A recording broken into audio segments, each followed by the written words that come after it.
E a gente abre a edição de hoje com as notícias do Legislativo, porque ontem foi dia da 33ª reunião ordinária e os vereadores se reuniram para discutir e votar 10 projetos. O repórter André Aranha acompanhou tudo e traz agora as informações, então seja bem-vindo e boa tarde, André.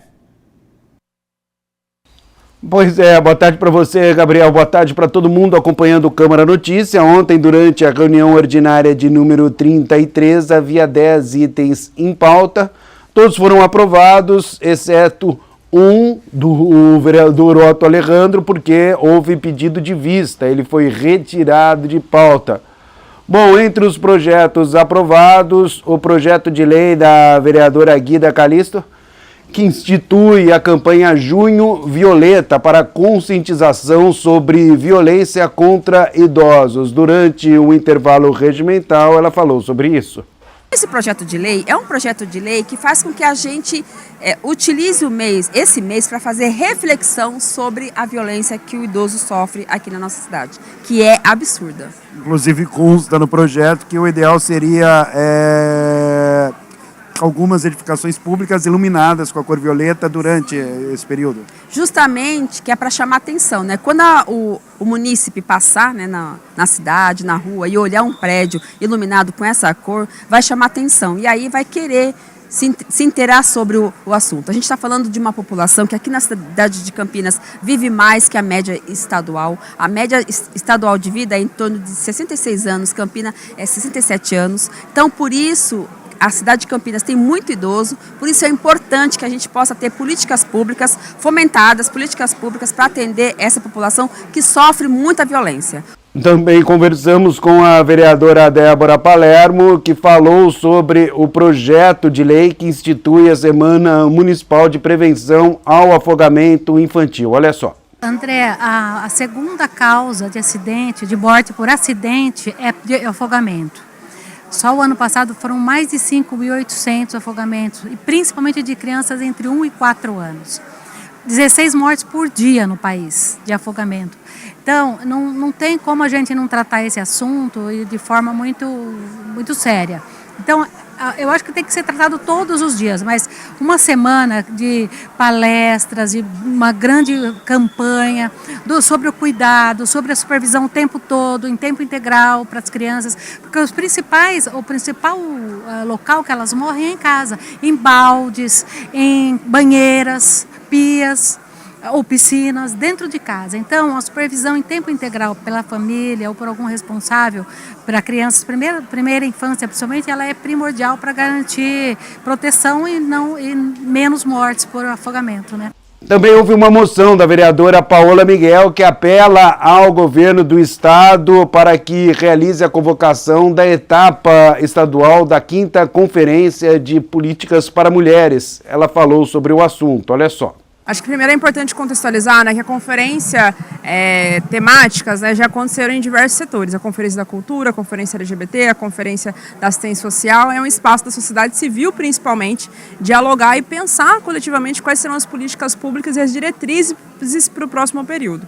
E quando a gente pensa sobre isso, né, a gente pensar numa conferência das mulheres, ela é fundamental para que a gente possa dialogar principalmente nos enfrentamentos que nos atingem. Aqui no município a gente já tem a data da Conferência Municipal, vai ser entre os dias 27 e 29 de junho, né? Mas a etapa estadual ainda não está garantida porque precisa ter a convocatória estadual. E é isso que a gente está solicitando para o governador, porque isso garante, inclusive, qual que vai ser a participação do estado de São Paulo e aí da região de Campinas, cidade de Campinas, quantos participantes nós teremos na etapa nacional. Sem a convocação da etapa estadual, isso é uma incerteza. Também ontem foi aprovada a moção do vereador Igor Diego Gabriel Castro, que apela ao Congresso Nacional para que considere os impactos da reforma tributária sobre o setor cultural. Nós tivemos aqui na Comissão da Cultura, a qual eu sou o presidente, um debate sobre esse assunto, escutando inclusive especialistas dos setores acadêmicos que apontam que hoje, né, os nossos produtores de eventos culturais aqui nas cidades, como escola de dança, música, eles são isentos, né? E nós passaremos então aí a ter uma taxa de mais de 11% com essa nova reforma. A moção ela visa trazer essas informações e esse estudo de impacto orçamentário que pode prejudicar os fazedores de Campinas aqui. Então, a gente faz esse apelo para que eles revejam essa situação. Busque soluções também, essa é a ideia. Essa é a ideia, discutir, buscar soluções e colocar a casa também como uma porta de escuta para o município e para os fazedores de cultura. Também aqui no Câmara Notícia a gente vai falar sobre a moção do vereador Benê Lima, também aprovada, que apoia as forças de segurança envolvidas na operação Red Light, que resultou aí em prisões no resgate de adolescentes vítimas de exploração sexual em Campinas. Olha só. Uma operação que teve em Campinas, foram presas 11 criminosos, né? E o que mais me chamou a atenção nessa operação foi o resgate de adolescentes que eram mantidos em cárcere privado lá no bairro do Itatinga. E a gente sabe que cárcere privado é crime no Brasil, né? E por isso eu parabenizei as Forças Armadas, Força de Segurança, por esse ato que eles fizeram lá no Jardim Itatinga. Bom, Gabriel, quem quiser assistir na íntegra a reunião ordinária número 33, basta acessar o YouTube da TV Câmara Campinas, lembrando que amanhã será realizada aqui no plenário a reunião ordinária de número 34. Eu volto com você. Tá certo, muito obrigado, André Aranha, pelas informações. A gente segue aqui com as notícias do Legislativo, porque a Câmara de Campinas realizou um debate público para reconhecer a Parada do Orgulho LGBT+, como manifestação cultural e popular de Campinas.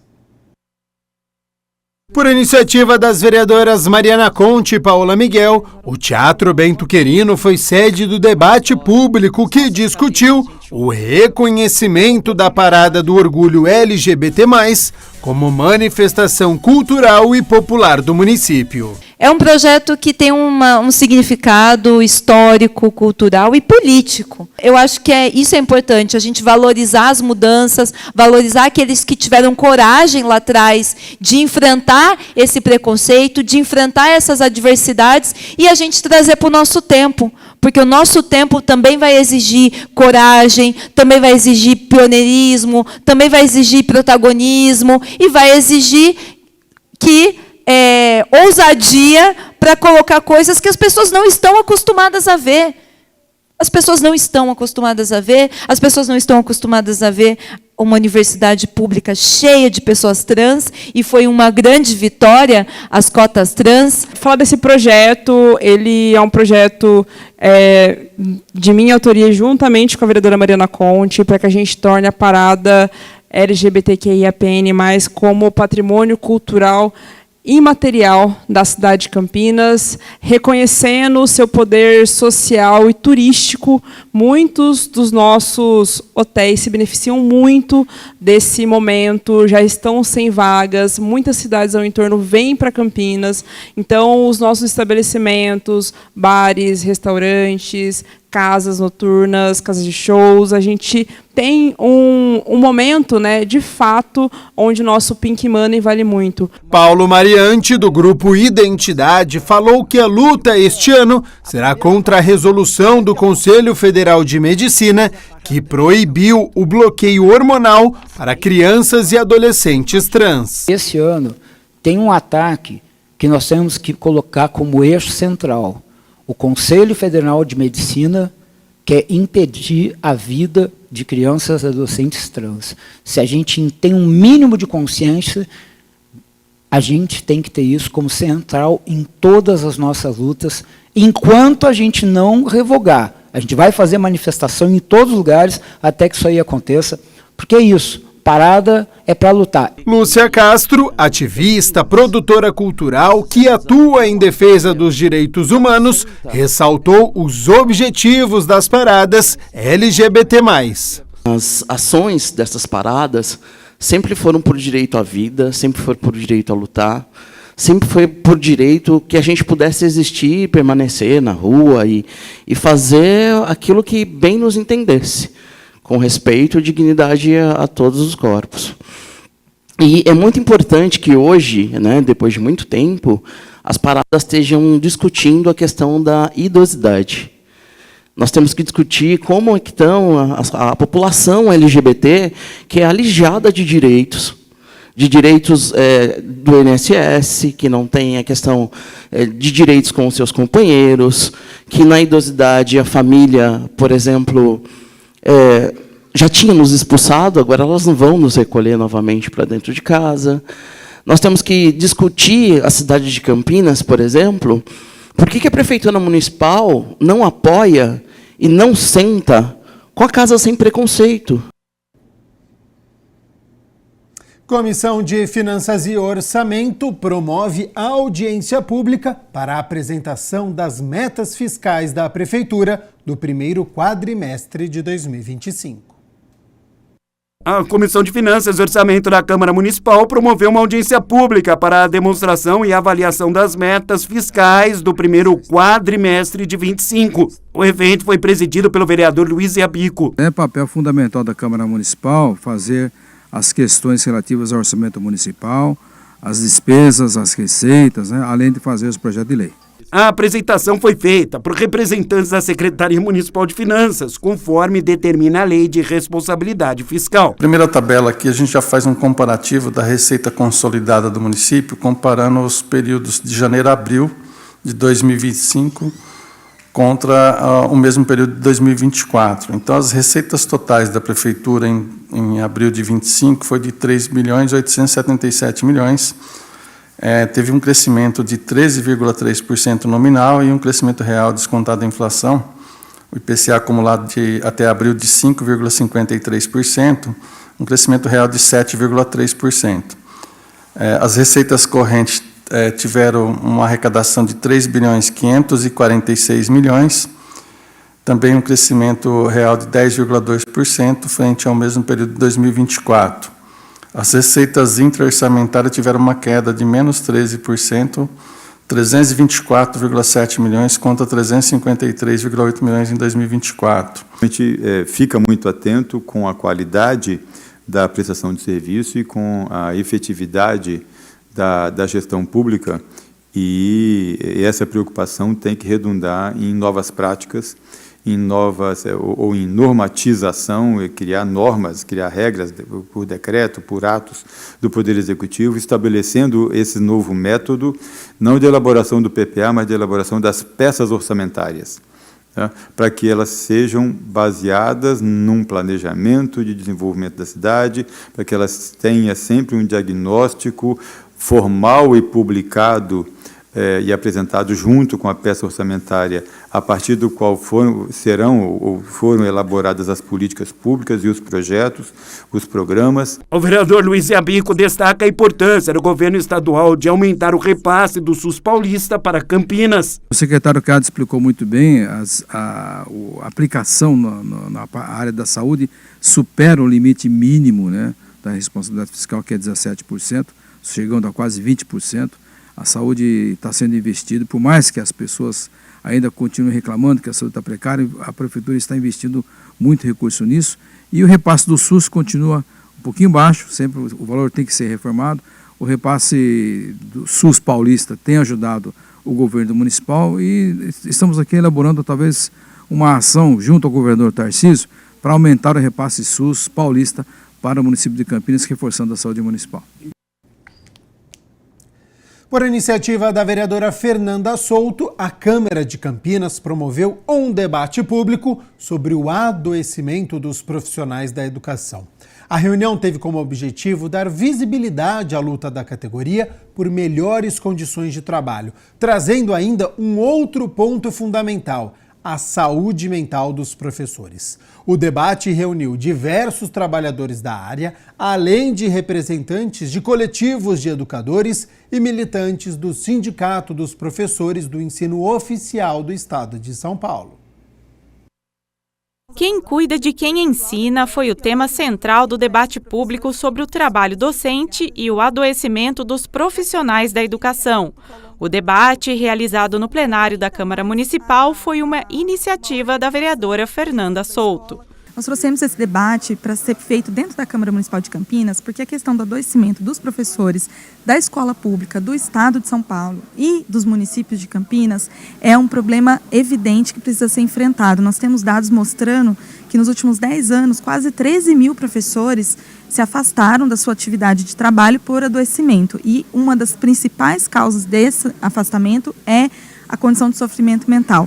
E não dá para a gente dissociar essa realidade das condições de trabalho. Professores e militantes da APOESP, que é o Sindicato dos Professores do Ensino Oficial do Estado de São Paulo, marcaram presença no evento.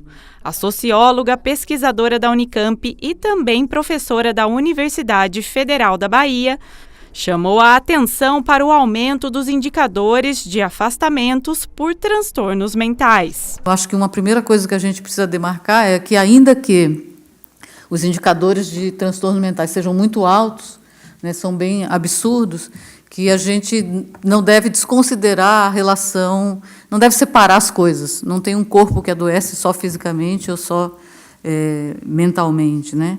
Então, não são poucas as pesquisas que demonstram como o desenvolvimento, por exemplo, das lesões por esforços repetitivos tende a se articular a quadros depressivos, por exemplo. O sentido inverso também é bastante observado, com quadros de sofrimento psíquico e adoecimento mental, caminhando junto com manifestação de enfermidades cardíacas ou de outros tipos. Já o diretor estadual da APOESP pontuou sobre o excesso de cobrança vivido pelos professores, o que é uma característica do mundo moderno. O tempo todo a gente é obrigado a ampliar o nosso desempenho. Então a gente constrói uma luta conosco mesmo para atingir os objetivos. E ele mais ou menos diz o seguinte: você só vai atingir o objetivo na morte, porque é inalcançável a forma que é imposta os objetivos. Então você só vai conseguir atingir a plenitude quando você morrer, porque vivo não é possível.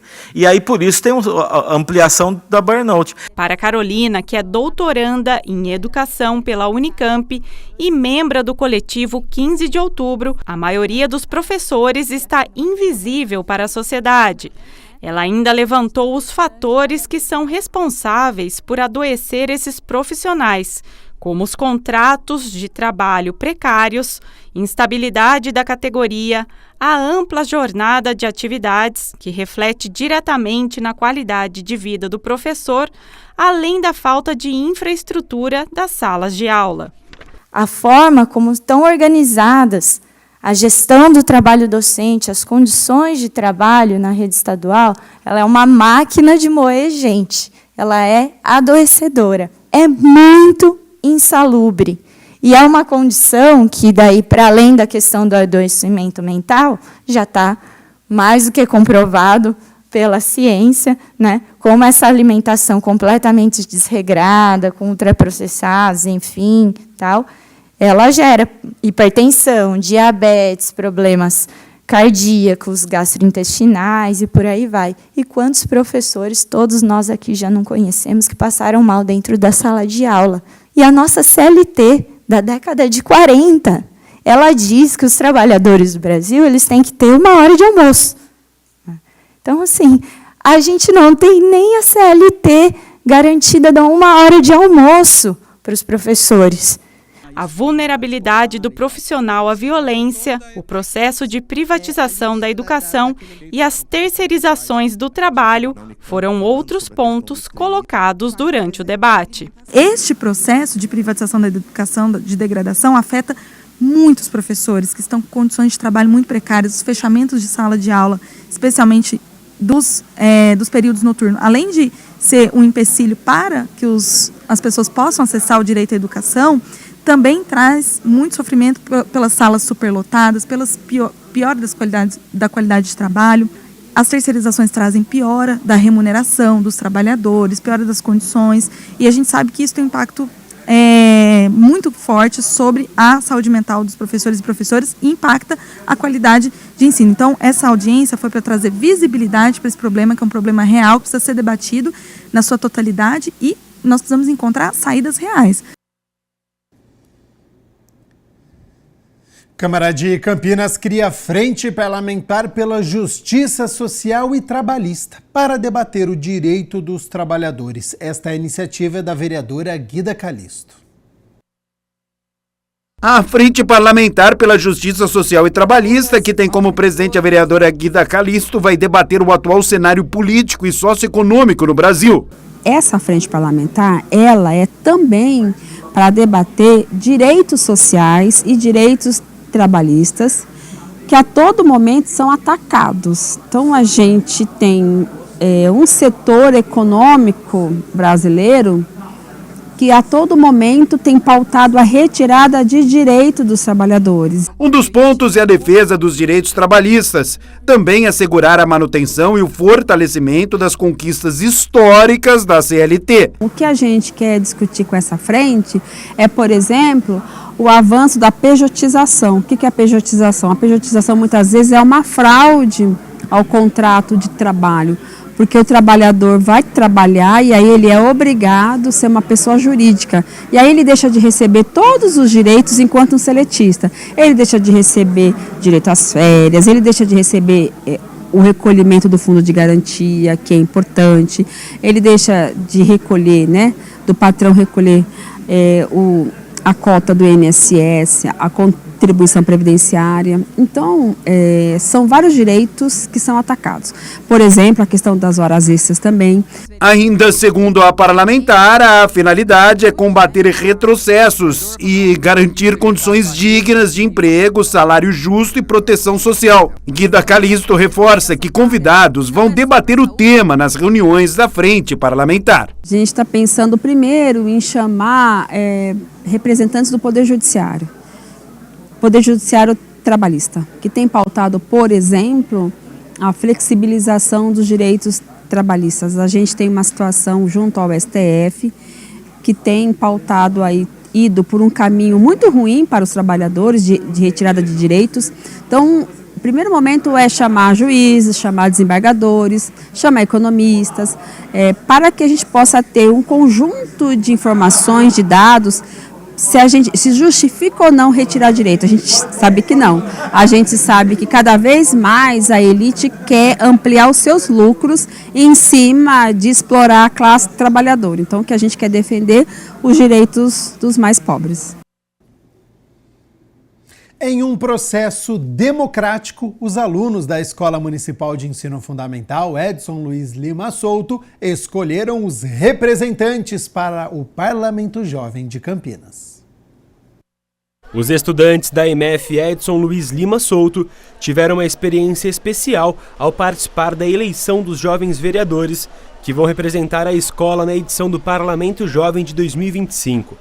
Um programa de formação política e cidadã sem viés partidário, promovido pela Elecamp, a Escola do Legislativo de Campinas. O Parlamento Jovem tem a importância de aproximar a sociedade, né, do Poder Legislativo, informar a atuação do vereador. Então, os representantes eleitos têm a oportunidade de vivenciar mesmo a jornada parlamentar ali na Câmara, conhecendo os vereadores reais, sabendo o que faz um vereador e multiplicando o conhecimento que tem sobre o funcionamento do Legislativo Municipal para os pares aqui nas unidades escolares. O conhecimento é multiplicado, né? Então, o grande desafio do parlamento é também oportunizar a escola a trabalhar a formação política, que é tão importante na idade deles, né? Daqui a pouco eles estão votando, então a gente faz esse trabalho numa idade ainda prévia, né? Eles não são eleitores ainda, mas eles já vão aprendendo e se preparando para quando chegar o momento de votar, fazer isso de forma mais consciente.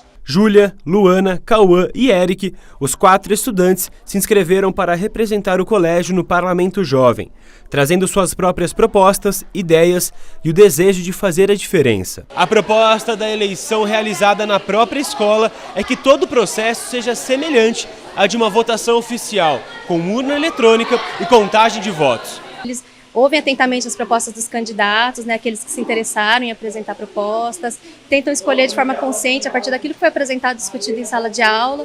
Então é muito bom assim, ver que eles vêm, eles votam, depois eles querem acompanhar o trabalho também do candidato eleito depois, né? Entender sobre política desde cedo é fundamental para essas duas estudantes. É muito importante a gente ganhar isso desde cedo, porque o aprendizado já começa desde criança. E receber isso agora nessa idade da adolescência, onde tudo é novo, onde tudo é diferente, eu acho muito legal. Eu acho que é muito importante porque assim dá a oportunidade de que se algum aluno algum dia querer ser um vereador ou entrar na política, isso vai ajudar no futuro dos alunos. Então, eu acho muito legal porque, além da gente conseguir benefício para a nossa escola, a gente também pode conseguir uma coisa mais que a gente vai poder vivenciar na nossa infância e vai poder viver no futuro. Agora a gente tem esse aprendizado que no futuro a gente pode ver, quando eu era mais novo, eu já sabia o que votar, eu já via as propostas, né, para ter o melhor para o nosso futuro. A orientadora pedagógica da escola acredita que a eleição integra um importante processo de construção da cidadania. A gente tenta trabalhar o Parlamento Jovem em conjunto com o processo de participação do Grêmio Estudantil, eleição de representante de turma, participar da CPA, do Conselho de Escola. Então, são vários espaços na escola que a gente tenta fazer com que eles ocupem, né, esses espaços democráticos que existem, que eles podem opinar e votar também.